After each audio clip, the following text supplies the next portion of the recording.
dù nghe tan hiền mang anh na par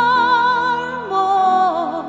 mình lan về lại cất lấy tiêu lúc một vơi